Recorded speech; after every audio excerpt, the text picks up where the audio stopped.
બંધ કર્યું ને એમાં બધું બંધ થયું. ખાલી 60 ક્લાસ કરવાનું છે તમારે, બાકીનું બધું ચાલુ છે. અવિનાશ સર નો ફોન આવ્યો. તો 10 મિનિટ બધું ચાલુ, ખાલી 60 સેકન્ડ. કિસી પણ દેતો નહીં નહીં બોલી નહીં.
નમસ્કાર વિદ્યાર્થી મિત્રો, વિદ્યાગુણમાં આપ સૌનું હાર્દિક હાર્દિક હાર્દિક હાર્દિક હાર્દિક સ્વાગત કરવામાં આવે છે. ચલો, અવાજ આવે છે કે નહીં? જોઈ લ્યો, आवाज आ रही है? अच्छा ठीक है, चलो ओके ठीक है, सब कुछ बाकी सब फर्स्ट क्लास है. ઘણા દિવસ પછી મળવાનું થયું કારણ કે પેલું વીક આપણે છાજુ ખેંચી લીધું હતું, તો આ વખતે આપણે હાર્દિક સરને થોડુંક આપવું પડ્યું હતું.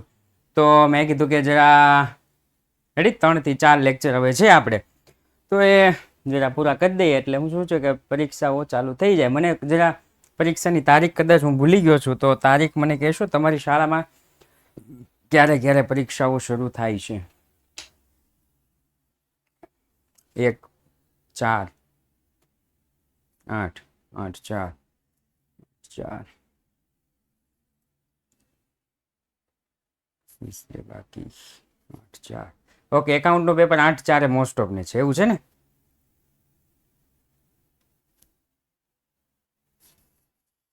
કે 8 4 એટલે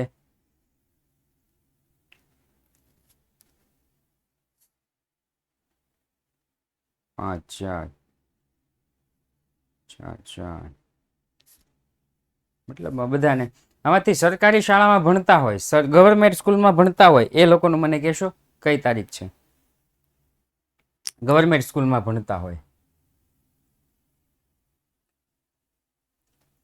8 4 ગવર્મેન્ટ શાળામાં હો.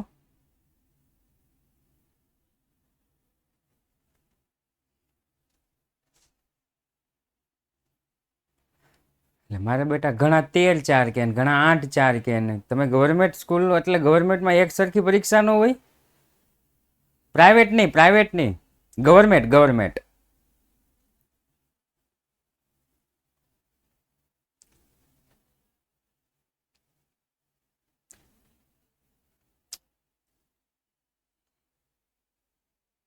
તેર તારીખ ગવર્મેન્ટમાં 13 4 અરે 8 4 13 4 એ આમાંય વેરાયટી આવી લાગે.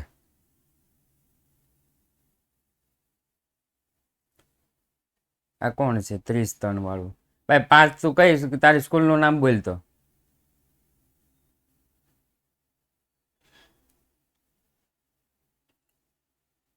હવે ચોથા મહિનામાં ગવર્મેન્ટમાં પરીક્ષા શરૂ થાય એમાં તારી ગવર્મેન્ટ ક્યાંથી આવી? પ્રાઇવેટ સ્કૂલ છે, પબ્લિક સ્કૂલ.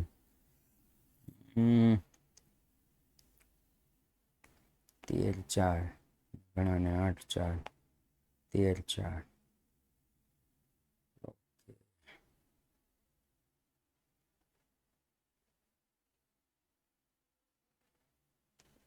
કાંઈ નહીં, હાલો જે હોય ઈ. ચાલો છેલ્લો લેક્ચર છે ચેપ્ટર નંબર 5 નો. રાઈટ, અત્યાર સુધી ઘણા વાર્ષિક હિસાબો આપણે જોઈ ગયા. તારે તું આવવાની હતી ને બેન, એટલે જ તે પછી છે ને મેં કીધું લેટ ચાલુ કરું. મને ખબર હતી કે તું થોડીક લેટ થાય છે એટલે. હો, પછી બતાવે છે સાહેબ હું લેટ આવી. ઓકે ચાલો, તો આ કદાચ આપણે જોઈ ગયા હતા. રેડી ને? દાખલા નંબર 18. દાખલા નંબર 18 જોઈ ગયા હતા. દાખલા નંબર 19 કદાચ બાકી હશે. બલદેવ વાળું કદાચ બાકી હશે. તો હું છે ને આ બલદેવનું કઈ વિગત ક્યાં આવે ને એ કાઢી નાખું છું અને હવે હું ચાલુ કરું છું.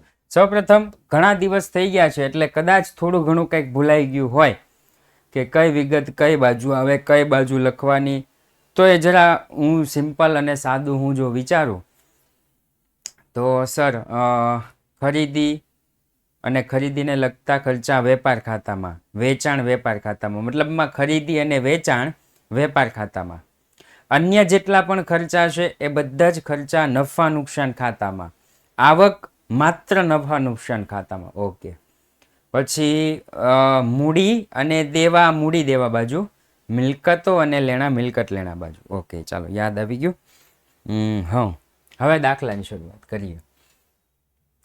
31/3/16 ના રોજ કાચા સરવૈયા અને વધારાની માહિતી પરથી વાર્ષિક હિસાબ તૈયાર કરો. ઓકે, વાર્ષિક હિસાબ તૈયાર કર્યો એટલે સીધું જ મને અહીંયા દેખાણું વેપાર ખાતું. સીધું જ દેખાણું વેપાર ખાતું. એટલે હું અહીંયા વેપાર ખાતું નહીં બનાવું. મારા મનમાં મેં ધારી લીધો કે મારે વેપાર ખાતું બનાવવાનું નથી. રેડી? કાચો નફો છે વેપાર ખાતું એટલે કાચો નફો.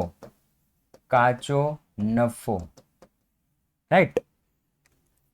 પણ પછી મેં જરા શું કહેવાય હવાલા વાંચ્યા તો મને અહીંયા દેખાઈ ગયું આવક માલ ગાડા ભાડું 750 ચૂકવવાનું બાકી છે. હવે સર એવું શીખવાડ્યું છે કે આમાં ગાભા વેપાર ઉધાર, જામાં ગાભા નનું ઉધાર. એટલે આ આવક માલ ગાડા ભાડું છે વેપાર ખાતામાં આવે તો એનો મતલબ એવો થયો કે આ દાખલામાં આપણે સુધારેલ વેપાર ખાતું બનાવવું પડશે. સુધારેલ વેપાર ખાતું. રેડી? સર આપણને ખબર કેમ પડે કે આપણે સુધારેલ વેપાર ખાતું ક્યારે બનાવવાનું અને ક્યારે નહીં બનાવવાનું? યાદ રાખવાનું, અહીંયા વેપાર ખાતું અથવા કાચો નફો આપેલો હોય, વેપાર ખાતું અથવા કાચો નફો આપેલો હોય તો વેપાર ખાતું બનાવવાનું નથી, નથી અને નથી. રાઈટ? વેપાર ખાતું અને કાચો નફો આપેલો હોય તો વેપાર ખાતું બનાવવાનું નહીં, પરંતુ પેલા બે હવાલા જોવાના. પેલા બે હવાલા અહીંયા એવું કીધું છે કે આ અંગત ઉપયોગ માટે માલ લઈ જાય છે. અહીંયા આપણને શું કીધું છે?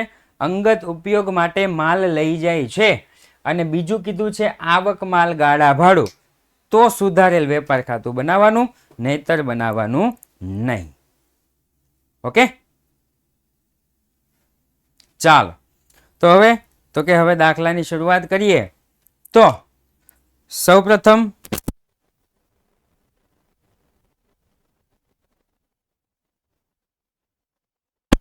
આગળ વધીએ. ચાલો, કઈ વિગત કઈ બાજુ આવશે એ જરા આપણે લખી નાખીએ. તો કે સાહેબ ઉપાડ તો કે મૂડીમાંથી બાદ કાયમી મિલકત લેણા બાજુ. ઓફિસ ખર્ચા સાહેબ એક જ જગ્યાએ, નફા નુકસાન ઉધાર.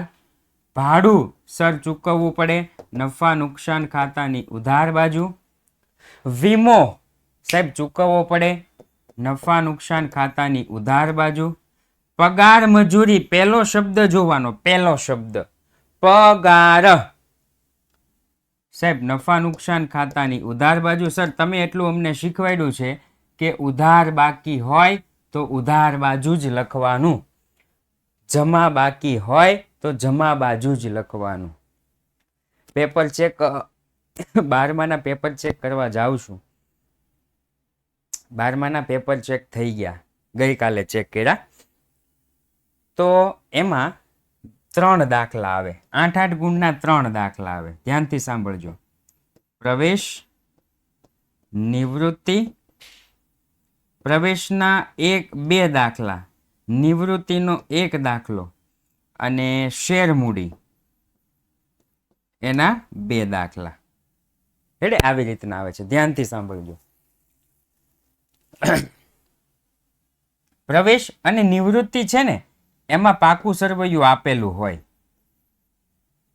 પ્રવેશ અને નિવૃત્તિમાં પાકું સરવૈયું આપેલું હોય, રાઈટ.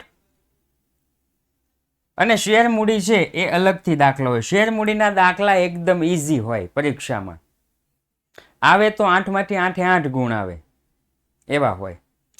પણ ઘણા બાળકોને અઘરું લાગે એટલે એ લોકો શેર મૂડી મૂકી દે છે. બાકી શેર મૂડી હોય એકદમ સહેલું. રેડી? પછી તો કે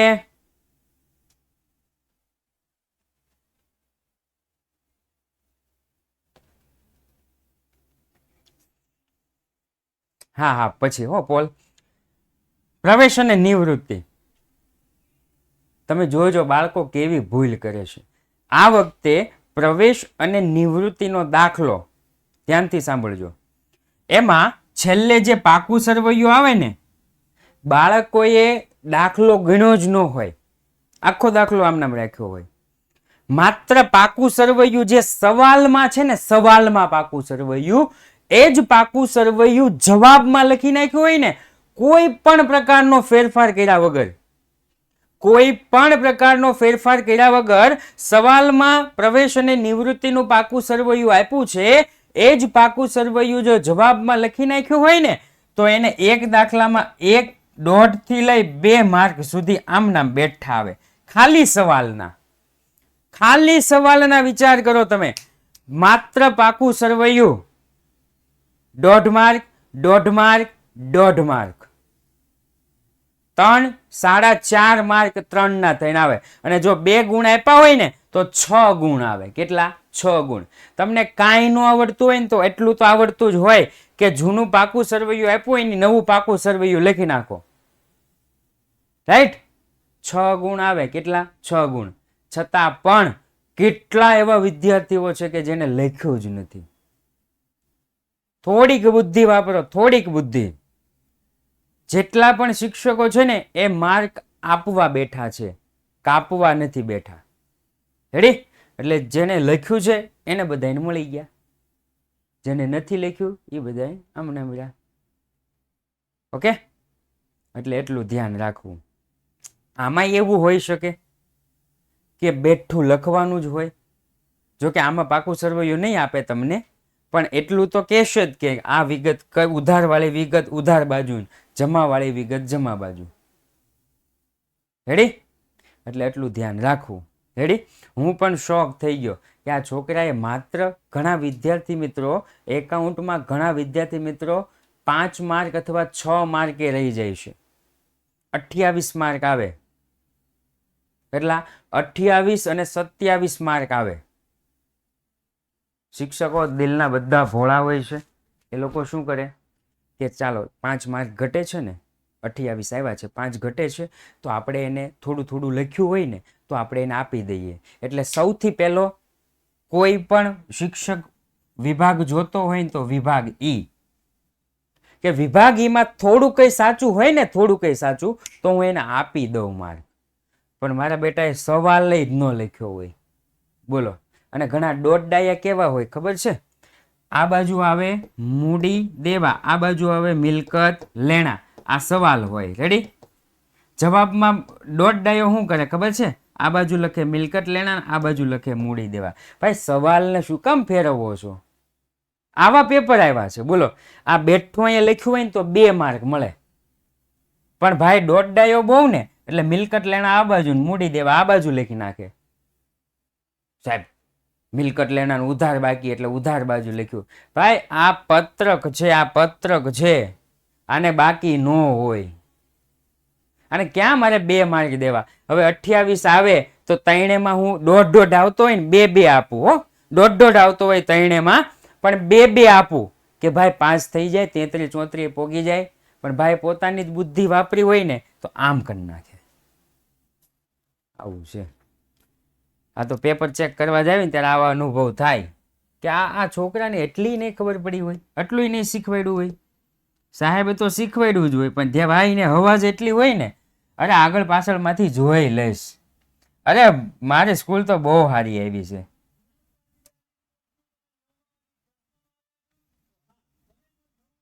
આવું છે. એટલે થોડુંક ધ્યાન રાખવું. ઘણા એવા બાળકો આવી જાય છે. રેડી? આ તમને એડવાન્સમાં અનુભવ બધા શિક્ષકો શેર કરશે. હાર્દિક સરે પેપર ચેક કરવા જાય, મયુર સરે જાય છે, હું જાઉં છું, નીલકંઠ સરે જાય છે, બધા જાય છે. યસ, 100 માંથી 100 નથી, મારા ખ્યાલમાં નથી. અમે જે ચેક કરવા જઈએ ને ત્યાં નથી. 99 સુધી છે, પણ 100 માંથી 100 હજુ નથી આવ્યા. રાઈટ? જોકે એકાઉન્ટના પેપર ચેક થઈ ગયા, કદાચ કોક એકાદાને આવ્યો હોય તો અમે જ આવી છે ત્યાં. બાકી નહીં, 99 સુધી આવ્યા છે. 98 99 એવા છે. ઓકે, ઓલમાં તો હશે, બીજી જગ્યાએ ઘણા શિક્ષકો ચેક કરતા હોય ને ત્યાં હોય. ગ્રાહકો, સાહેબ ગ્રાહકો ખર્ચો નથી એટલે નફા નુકસાન ઉધાર ન આવે. એક જ બાકી રહ્યું ઉધાર, મિલકત લેણા. લેણી હુંડી, મિલકત લેણા. વટાવ, સાહેબ એક જ ખાતું છે, વેપાર ખાતું તો નથી, તો એક જ ખાતું બાકી રહ્યું. કયું?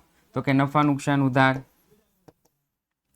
અગાઉથી ચૂકવેલ વીમો, સાહેબ રકમ અગાઉથી ચૂકવી દીધી છે તો લેવાની થઈ, દેવું ન થાય. ઉધાર વાળી વિગત ઉધાર. ભાઈ તું કેમ ભૂલી જાશો અભિષેકભાઈ?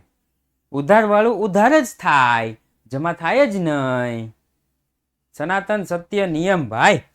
અગાઉથી ચૂકવેલ વીમો, મિલકત લેણા. આખર સ્ટોક, મિલકત લેણા. રોકડ શિલ્લક, મિલકત લેણા. વેચાણ વિતરણ ખર્ચ, મિલકત લેણા. બોનસ, નફા નુકસાન ઉધાર. થઈ ગયું ને? જો કોઈ જમા બાજુ નહીં હોય, બધું જ ઉધાર બાજુ. 12માં પણ સેમ છે. હો, 12માં પણ સેમ. સર 4 તારીખે પહેલા, હા આ કાલથી ને શરૂ થઈ જાય છે યુટ્યુબ. આવતીકાલથી ધોરણ 11 માટેનું યુટ્યુબ ચાલુ થઈ જાય છે. ચાલો, આ તો કે વેપાર ખાતાની જમા બાજુ લખવું પડશે. મૂડી, તો કે મૂડી દેવા બાજુ. બેંક ઓવરડ્રાફ્ટ આવક ન કહેવાય, બેંક ઓવરડ્રાફ્ટ ને આવક ન કહેવાય, મૂડી દેવા બાજુ. વેપારીઓ તો કે આવક નો કહેવાય, મૂડી દેવા બાજુ. દેવી હુંડી આવક નો કહેવાય, મૂડી દેવા બાજુ. ઘાલખાદ અનામત શું આપ્યું છે? ઘાલખાદ અનામત. તો પેલા આમાં જોઈ લેવી ઘાલખાદ અનામત છે નથી. તો આને તો કે દેવાદાર માંથી બાદ, દેવાદાર માંથી બાદ.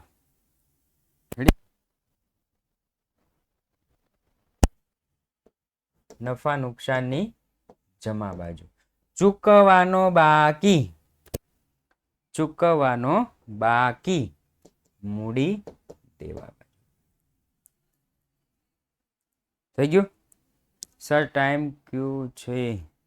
હવે એ કંઈક અલગ અલગ ટાઈમ છે, કંઈક એકાદો 9:15 નો ટાઈમ છે, એકાદો 7:15 કે 8:15 નો ટાઈમ છે, એવું કંઈક ફાળવેલ છે. હવે યુટ્યુબ ઉપર જોઈ લેવાનું. રેડી? ઓકે ચાલો, એટલું આવડી જાય ને એટલે 6 માર્ક. 6 માર્ક તો આમાં જ હોય, બાકીના 6 માર્ક 5 માર્ક આ હવાલાના હોય. એકદમ સિમ્પલ હવાલા છે બધા. પહેલો હવાલો, વેપાર ખાતું તૈયાર કર્યા પછી માલુમ પડ્યું કે બલદેવ અંગત ઉપયોગ માટે 7,500 નો માલ ઉપાડ્યો હતો, જેની ચોપડે નોંધ થઈ નથી. ઓકે, અંગત ઉપયોગ માટે માલ લઈ જાય એને કહેવાય ઉપાડ, એને કહેવાય ઉપાડ. તો પહેલી અસર મૂડી, ઉપાડમાં વધારો, ઉપાડમાં વધારો કેટલો? તો કે 7,500. બીજી અસર માલની અન્ય રીતે જાવક, ખરીદીમાં ઘટાડો, માલની અન્ય રીતે જાવક, ખરીદીમાં ઘટાડો, ખરીદીમાંથી બાદ. સાહેબ ખરીદી તો ઉધાર બાજુ આવે, ખરીદી 0 માઇનસ ઉપાડથી ગયેલ માલ 7,500. જવાબ આવે -7, સોરી અંદર લખવાનું -7,500. એટલે ક્યાં લખી નાખ્યા? જમા બાજુ. થઈ ગયો?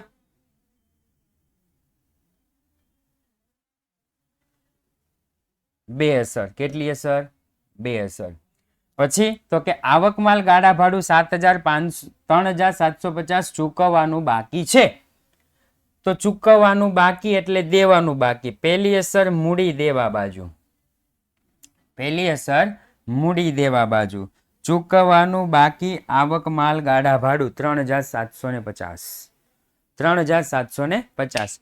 બીજું ગાડા ભાડું આવે ક્યાં? આમાં ગાભા. તો કે વેપાર ઉધાર. ચૂકવવાનું આની અસર કઈ રીતના થાય? તો કે સૌપ્રથમ આમાં ગાભા લખવાનું. આમાં ગાભા કેટલું? 0 પ્લસ ચૂકવવાનું બાકી, પ્લસ ચૂકવવાનું બાકી આમાં ગાભા કેટલું? 3,750. તો પ્લસ છે એટલે રકમ પ્લસમાં આવે, 3,750. પ્લસ વાળું હોય તો પ્લસમાં, માઇનસ વાળું હોય તો માઇનસમાં. એના પછી મૂડી ઉપર 5% વ્યાજ. 3 હવાલા ફરજિયાત પૂછાશે, મેં કીધું છે ને 3 હવાલા ફરજિયાત પૂછાશે. કયા કયા? પહેલો હવાલો કયો હતો? યાદ છે કોઈને? 3 હવાલા ફરજિયાત. યસ, ઘાલખાદ વાળો. ઘાલખાદ અને ઘાલખાદ અનામત. બીજું ઘસારા વાળો, અને ત્રીજું મૂડી પર વ્યાજ, ઉપાડ પર. રેડી ને? આ 3 હવાલા 11મા માટે ઇમ્પોર્ટન્ટ છે, 11મા માટે અને 12મા માટે, બે માટે. રેડી? આ વખતનો વાર્ષિક હિસાબ 12મામાં કેવો પૂછાણો સાહેબ? બેઠો પૂછાણો, બેઠો પૂછાણો.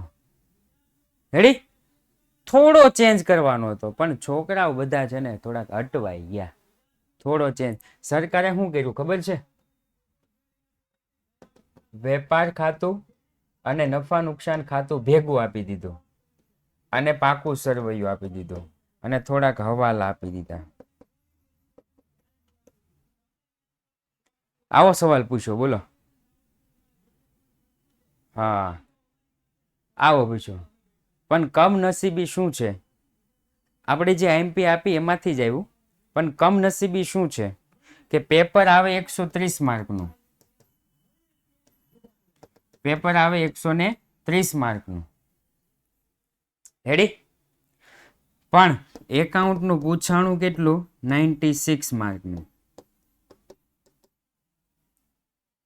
આપણે આઈએમપી માંથી.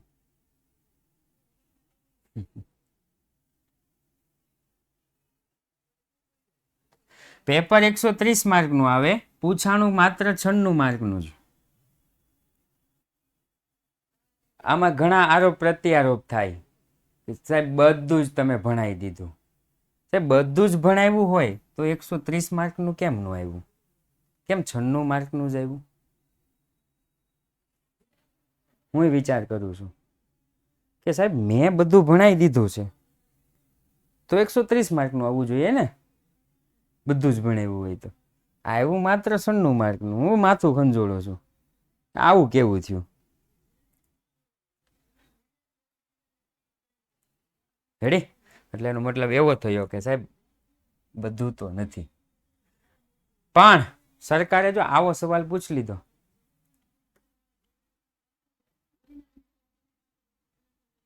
સરકારે આવો પ્રશ્ન પૂછી લીધો, એમાં પાકા સર્વેયામાં કંઈ કરવાનું જ નહોતું, જે જૂનું હતું એ જ નવું લખી નાખવાનું હતું.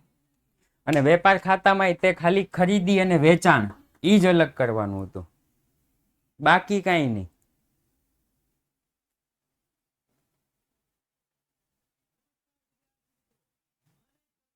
રેડી?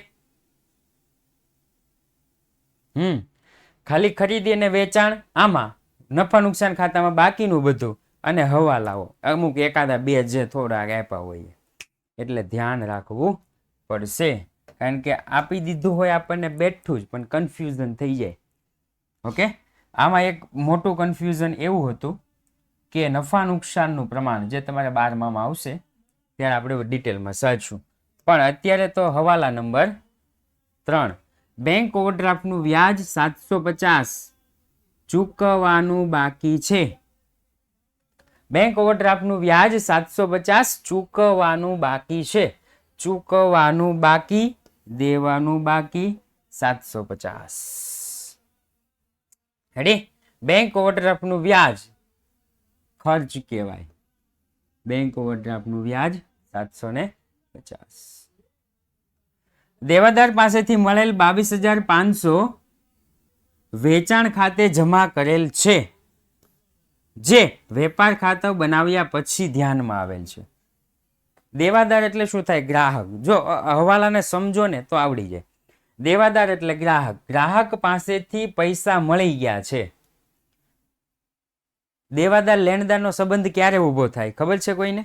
દેવાદાર લેણદારનો સંબંધ ક્યારે ઊભો થાય?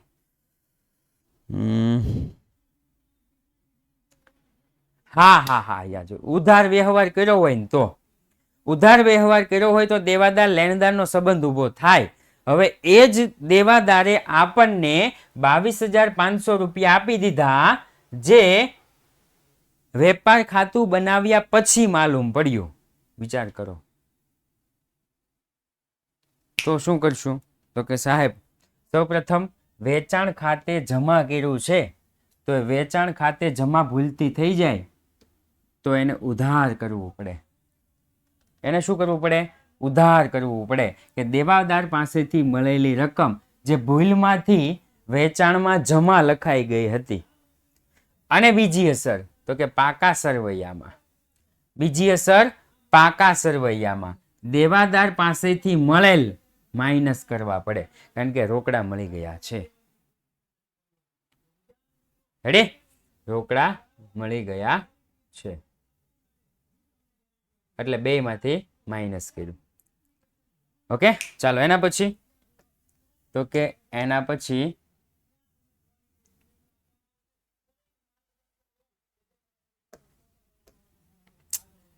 કાયમી મિલકત પર 10% લેખે ઘસારાની જોગવાઈ કરવી. હવે કાયમી મિલકત કેટલી છે? 6,75,000. થોડુંક ધ્યાન રાખવાનું, કારણ કે અહીંયા 8મો હવાલો પણ આપ્યો છે કે 30,000ની કાયમી મિલકત 22,500 માં વેચી તારીખ 1/10/2015 ના રોજ રોકડેથી વેચેલ છે, જેની ચોપડે નોંધ કરવાની બાકી છે. તો આના આપણે પેલા બે ફાટા પાડવા પડશે. 6,75,000 છે, એના બે ફાટા પાડવા પડશે. તો કે સાહેબ 6,75,000 છે, એના હું બે ફાટા પાડું તો એકમાં 30,000ની મિલકત છે અને બીજામાં કેટલી મિલકત છે? તો કે 6,75 માંથી 30,000 બાદ કરો એટલે આપણને મળશે 6,75 માંથી 30,000 બાદ કરીએ તો આપણને 6,45,000 મળશે. આ 6,45,000ની મિલકત છે, આ આખું વર્ષ વાપરી છે. એટલે આની ઉપર 10% લેખે વ્યાજ 64,500. આનું વ્યાજ કેટલું? 64,500. રાઈટ. અને આ જે 30,000ની મિલકત છે એ 30,000ની મિલકત પર 10મો મહિનો એટલે કે ચોથા મહિના ચાલુ થાય 1/4 થી 31/10 માફ કરજો 1/10 સુધી કેટલા મહિના થાય? તો કે 4, 5, 6, 7, 8, 9. સાહેબ 10મો ગણાય? તો કે નહીં, 10મા મહિનાની પહેલી તારીખ છે એટલે 6 માસનું વ્યાજ ગણવાનું. રેડી? 6 માસનું. પહેલા ધ્યાનથી જોવાનું. ચોપડે કિંમત હોય ને ગમે ત્યારે એ ચોપડે કિંમત જ બાદ કરવાની. અહીંયા આપણને એવું કીધું હોત ને, અહીંયા જો અહીંયા ખાલી એટલું કીધું હોત આવું, અને અહીંયા લખ્યું હોત કે મિલકતનું વેચાણ, મિલકતનું વેચાણ 22,500, કાઉન્સમાં લખ્યું હોય ચોપડે કિંમત 30,000. જો આવો હવાલો આપે હો.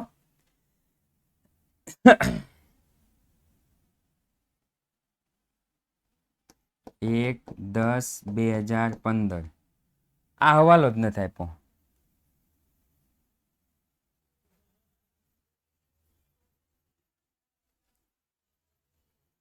આવું આપે. 12માં આવું છે.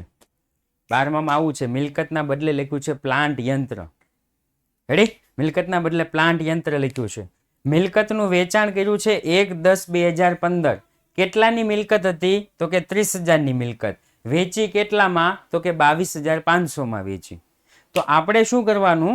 તો કે 6,75,000 છે એના બે ફાટા પાડવાના. એક 6,45,000 અને 30,000. આનું 6 માસનું વ્યાજ ગણવાનું, આનું 64,500નું વ્યાજ ગણવાનું. રેડી? અને પછી જે રકમ આવે એ પેલા લખી દેવાની. એક નફા નુકસાન ખાતાની ઉધાર બાજુ, એક નફા નુકસાન ખાતાની ઉધાર બાજુ કેટલા? તો કે બેયના ભેગા 66,000 આવશે. એકનું વ્યાજ 64,500, બીજાનું વ્યાજ 1,500, 66,000. બીજું અસર તો કે મિલકત લેણા બાજુ કાયમી મિલકતમાંથી જે ચોપડે કિંમત હોય ને એ ચોપડે કિંમત બાદ કરવાની 30,000. પછી તો કે આનો ઘસારો આમાં બાદ કરી દેવાનો. રાઈટ? પહેલાનો ઘસારો બાદ કરવાનો નહીં. શું કામ? શું કામ ભાઈ આમાં ઘસારો બાદ નહીં કરવાનો? તો કે સાહેબ એ ઘસારો આની અંદર આવી જાય છે. ઘસારો આની અંદર આવી જાય છે 30,000માં. આપણે 30,000ની મિલકત 30,000માં વેચી નહીં, 22,500માં વેચી. 30,000ની મિલકત તમે 22,500માં વેચો તો આપણને કેટલા રૂપિયા નુકસાન જાય?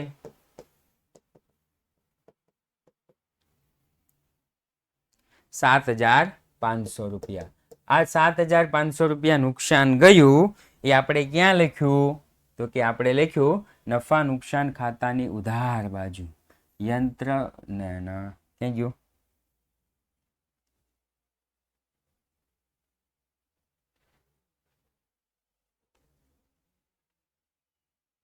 હા હા હા યાદ આવ્યું. આ યંત્ર વેચાણનું નુકસાન છે ને, આ યંત્ર નથી, આ કાયમી મિલકત છે. નુકસાન ગયું 75,000, એમાં -1,500 ઘસારો બાદ કર્યો. ઘસારો એટલે ઓરિજિનલ નુકસાન કેટલું ગયું? તો કે સાહેબ 6,000. જે ઓરિજિનલ નુકસાન ગયું ને એ અહીંયા લખ્યું છે. થઈ ગયું? આવી રીતના આવે. એટલે હું છે ને આ જે છે ને આ છેકી નાખ્યું છે મેં. એની બદલે મેં આવું લખી નાખ્યું છે. રેડી? એટલે પરીક્ષામાં કદાચ આ હવાલો કાઢ નાખે, આઠમો હવાલો કાઢ નાખે તમારી પરીક્ષામાં, આવું લખી નાખે મિલકતનું વેચાણ 1/10/2015, ચોપડે કિંમત 30,000 અને ઓલા પણ 22,500. રાઈટ? એટલા માટે. ઓકે, ચલો આ રાખું છું. ચલો એના પછી તો કે એના પછી હવે બધું સિમ્પલ જ છે. નહીં નોંધાયેલ ઉધાર ખરીદી નોંધાણી નથી તો નોંધી દો. ખરીદીમાં પ્લસ, તો ખરીદી લેણદાર પાસે કરીએ, લેણદારમાં પ્લસ. 30,000ની કાયમી મિલકત 22,500માં વેચી, આવી ગયું છે. આગથી માલ બળી ગયો 22,500. વીમા કંપનીએ 90% દાવો મંજૂર કર્યો. માલ આગથી બળી જાય એને કહેવાય માલની અન્ય રીતે જાવક. ખરીદીમાં ઘટાડો, ખરીદીમાંથી બાદ, તો ખરીદીમાંથી બાદ કરો એટલે કે માલ આગથી બળી ગયો. અને 90% વીમા કંપનીએ દાવો મંજૂર કર્યો. જો અહીંયા બધું આપી જ દીધું છે. રેડી? ઓકે, ચાલો એના પછીનો દાખલો એટલે દાખલા નંબર 13. બધું લખી જ નાખ્યું છે. ખાતાનું નામ, વીમા કંપની મિલકત લેણા બાજુ સર, તારીખ ના આલી હોય તો મિલકતના વેચાણનું તેમાં ઘસારાનો નો આવે જ નહીં તો પૂરેપૂરો આવે. તારીખનું આપ્યું હોત ને તો કોઈ ઉપાધિ જ નહોતી, તો પૂરેપૂરો આવે. તો એલા 1,500 બાદ કરવા જવાના ને એવું કાંઈ નહીં. તો આખું વર્ષ યંત્ર વાપર્યું, યસ આખું વર્ષ યંત્ર વાપર્યું એવું સમજવાનું. તારીખ ન આલી હોય તો. ઓકે, ચાલો જો અહીંયા તારીખ આપી છે. ફર્નિચર તમને દેખાય છે. જો આ ફર્નિચર ઉપર આખા વર્ષનો ઘસારો અને આ ફર્નિચર ઉપર 6 મહિનાનો ઘસારો, બે અલગ અલગ. ત્યાર પછી આ જે પગાર આપ્યો છે ને, અહીંયા જે પગાર આપ્યો છે ને એ માત્ર 11 માસનો છે. તો પેલા આપણે 1 માસનો પગાર ગોતવાનો કે 1,10,000 ભાગ્યા 11. રાઈટ? અહીંયા ગુપ્ત હવાલો આપ્યો છે તો કે 10%ની બેંક લોનનું વ્યાજ 1,00,000ના 10% 10,000 થાય. ઓકે, 1,00,000ના 10% 10,000 થાય તો અહીંયા 5,000 ચૂકવા છે, બાકીના 5,000 ચૂકવવાના બાકી. 12%ના ડિબેન્ચરમાં રોક 12,000 થાય તો એનું વ્યાજ મળે એટલે કે નફા નુકસાનની જમા બાજુ 6,000 મળ્યા છે, 6,000 બાકી છે. અહીંયા હવાલો જોઈ રહ્યો, આમાંથી જે હવાલો નો આવડતો હોય મને કહો. જે પણ હવાલા નંબર નો આવડતો હોય એ મને જરા કહો એટલે આપણે જોઈ લઈએ. 7મો. ઓકે, ચાલો પેલા 7મો જોઈ લઈએ. 10,000ની ખરીદીનું ભરતિયું લેણદાર પાસેથી મળ્યું હતું, જે શરત ચૂકથી લખવાનું રહી ગયું છે. ઓકે, કાંઈ વાંધો નહીં.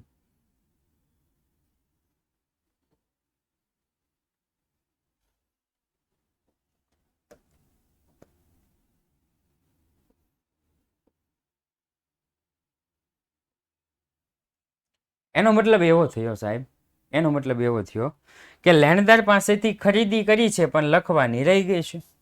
લેણદાર પાસેથી ખરીદી કરી છે, લખવાની રહી ગઈ છે, તો લેણદારમાં પ્લસ કરવાનું અને ખરીદીમાં પ્લસ કરવાનું. સિમ્પલ.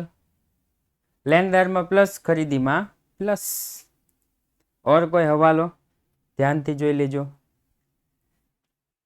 જો આમાં મૂડીના 2 ફાટા પાડવા પડશે. 17,000ની મૂડી 1/10/14 રોજ છે. એટલે એનો મતલબ એમ થયો કે 2,17,000 છે ને એના 2 ફાટા પાડો તો સૌ પ્રથમ મૂડી 2,00,000નું આખા વર્ષનું વ્યાજ, 17,000નું છે એ 6 માસનું વ્યાજ. 2,00,000નું આખા માસનું વ્યાજ અને 17,000નું 6 માસનું વ્યાજ.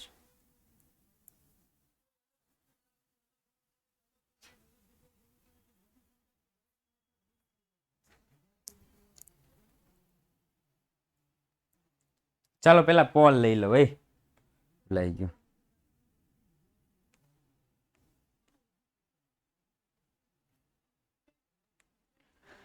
પુલ પુલ પુલમ પુલ પુલમ પુલ પુલમ પુલ. અરે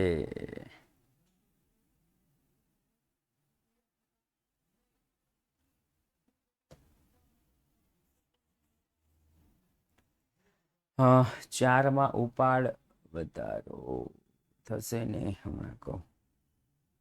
સ્ટુડન્ટ રિસ્પોન્સ રેકોર્ડેડ. ભાઈ કેમ પોલ નો આવ્યો તમારે?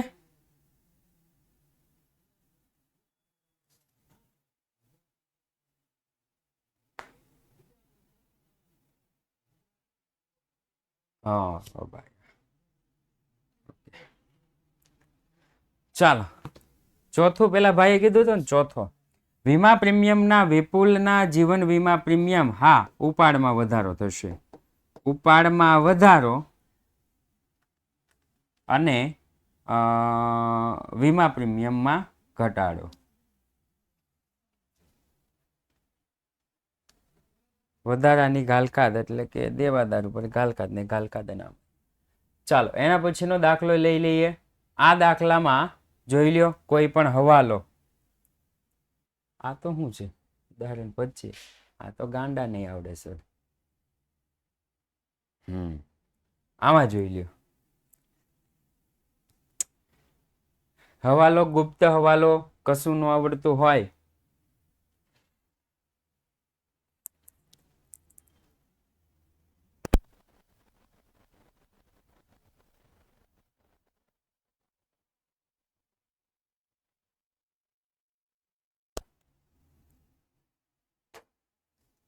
ઓકે બધાને ડન છે.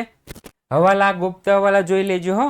જો ગુપ્ત હવાલો જો આપ્યો છે પટ્ટે રાખેલ મકાન 1/4/14 થી 5 વર્ષ માટે એટલે શરૂઆતથી 5 વર્ષ માટે છે એટલે 50,000 ભાગ્યા 4 એટલે કોઈ ઉપાધિ આવે નહીં.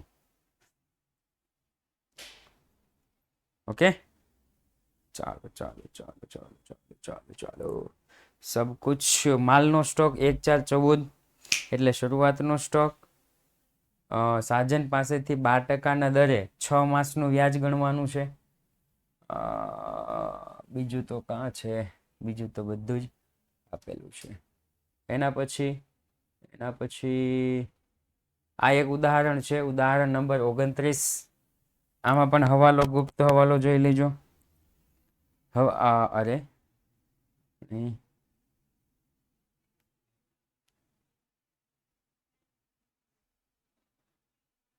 અમને સરે કીધું છે કાચું સરવૈયું નહીં બનાવવાનું ડાયરેક્ટ જ ગણવાનું. હા કાચું સરવૈયું નહીં બનાવવાનું એવું પૂછાશે જ નહીં. કાચું સરવૈયું તૈયાર કરી વાર્ષિક હિસાબ તૈયાર કરો એવું ક્યારેય ન પૂછાય.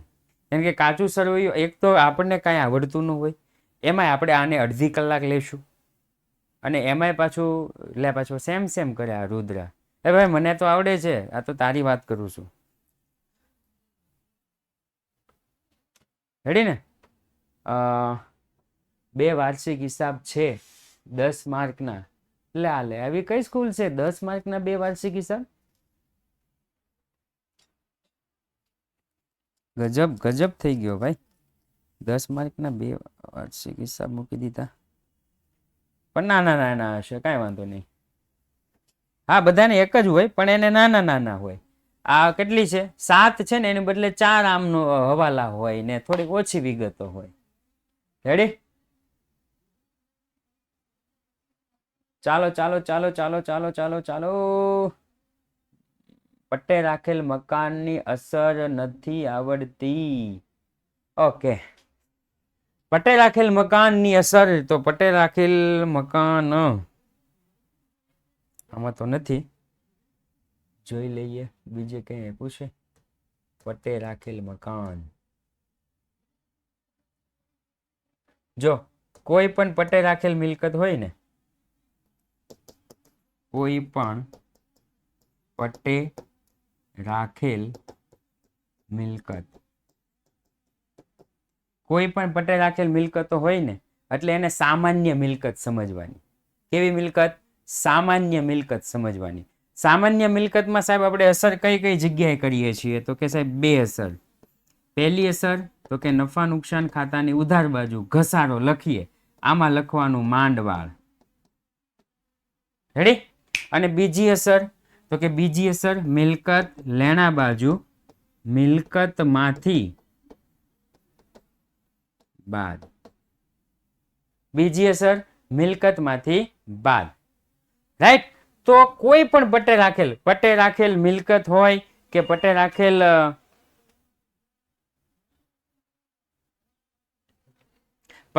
મિલકત હોય કે પટ્ટે રાખેલ યંત્ર હોય, પટ્ટે રાખેલ મકાન હોય, પટ્ટે રાખેલ કાંઈ પણ હોય, જે પણ તમે પટ્ટે રાખો છો અસર તો સેમ જ થાય. સૌ પ્રથમ તો કે પેલા કેટલા રૂપિયાનું છે એ જોઈ લેવાનું. પેલા પટ્ટાની મિલકતની રકમ અને છેદમાં કુલ વર્ષ. જે રકમ આવે ને એ રકમ ઘસારો. કિંમતને જેટલા વર્ષ આપ્યા હોય એટલા વડે ભાગ્યા. હા બસ. ઘસારો એટલે એક પ્રકારની માંડવાળ. જેટલું છે એ માંડવાળ કરી નાખવાની. કોઈ પણ આપ્યું હોય આમાં પટ્ટે રાખેલ મિલકતો, પટ્ટે રાખેલ મકાન, પટ્ટે રાખેલ જમીન, પટ્ટે રાખેલ યંત્ર, પટ્ટે રાખેલ કાંઈ પણ વિગત. બે જ અસર નફા નુકસાન ખાતાની ઉધાર બાજુ, મિલકત લેણા બાજુ. પેલા પટ્ટાની મિલકત છેદમાં કુલ વર્ષ 12માં આવશે. શું થશે? 12માં પણ આવશે. ઓકે. ઘાલખાદ અનામતની બીજી અસર ક્યાં આવે સર? ઘાલખાદ અનામતની એક અસર દેવાદારમાંથી બાદ અને બીજી અસર નફા નુકસાન ખાતામાં ઘાલખાદના પત્રકમાં. ક્યાં? હવાલામાં હોય તો. હા, મારે એ સમજાવવાનું હતું. ચાલો સમજાવી દો. એક વખત સમજાવ્યું છે, આની પહેલા ફરી વખત સમજાવું છું. ઘાલખાદ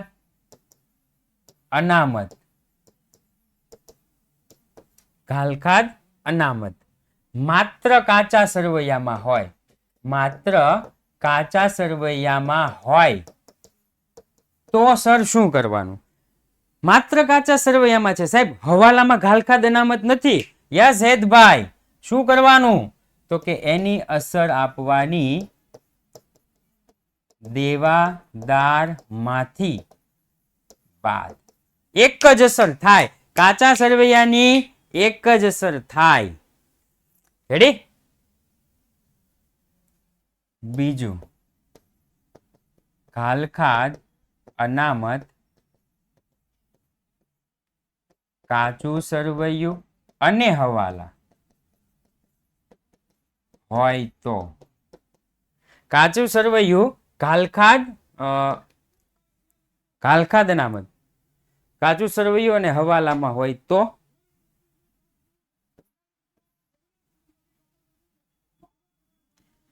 પહેલું નફા નુકસાન ખાતાની ઉધાર બાજુ અને બીજું મૂડી દેવા ક્યાં આવ્યું?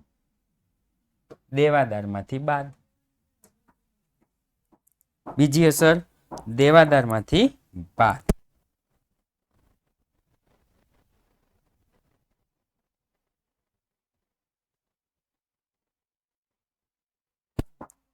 થઈ ગયું? યુટ્યુબમાં આઈએમપી આવશે, તેનો ટાઈમ તમને ટાઈમ ટેબલમાં મળી જશે. રેડી? તમને ટાઈમ ટેબલ મળી જશે.